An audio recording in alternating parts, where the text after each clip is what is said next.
খাবার শুধু পেট ভরানোর জিনিস না, খাবার এক একটা গল্প, এক একটা স্মৃতি। আর মায়ের হাতের রান্না মানেই সেই গল্পে থাকে ভালোবাসার সোনালি অক্ষর। আসসালামু আলাইকুম, আমি তনু বলছি। আজ দুপুরে আমার আম্মু রান্না করেছেন 3 রকম খাবার। আমি ভাবলাম শুধু খেয়ে নয়, ক্যামেরা বন্দি করে রাখি এই মুহূর্ত।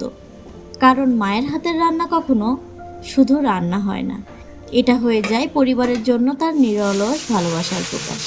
প্রথমেই আসি শাকভাজিতে। ছোট্ট এই পদটাকে হয়তো অনেকেই সাধারণভাবে দেখে, কিন্তু মায়ের হাতে তৈরি হলে শাকভাজি হয়ে ওঠে অসাধারণ।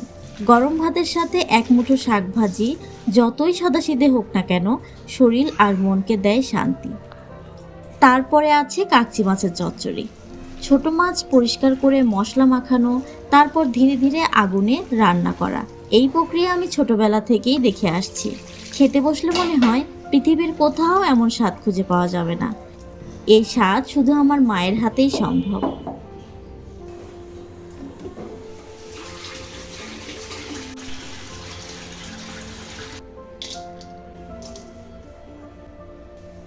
সবশেষে আছে সবজি দিয়ে লওলা মাছের চচ্চড়ি।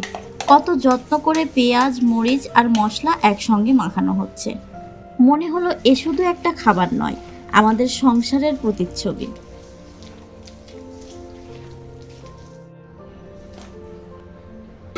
এই রান্নাটা শীতের সবজি দিয়েই আমার সবচেয়ে বেশি ভালো লাগে।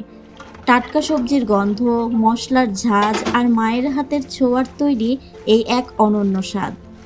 যেভাবে তিনি মশলা, সবজি আর মাছকে ভালোবাসা দিয়ে একসঙ্গে মিশিয়ে দিলেন, ঠিক সেভাবেই তিনি আমাদের সংসারের প্রতিটি মানুষকে মিশিয়ে রেখেছেন যত্ন আর মমতায়। এই রান্না যেন আমাদের সংসারের ভালোবাসারই গল্প।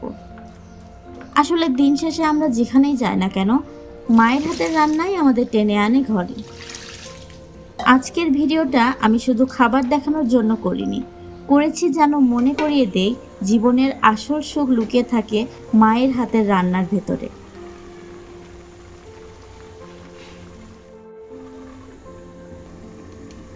আজকের রান্না এখানেই শেষ। মায়ের হাতের প্রতিটা রান্না যেন এক একটা আলাদা স্বাদ, এক একটা আলাদা গল্প।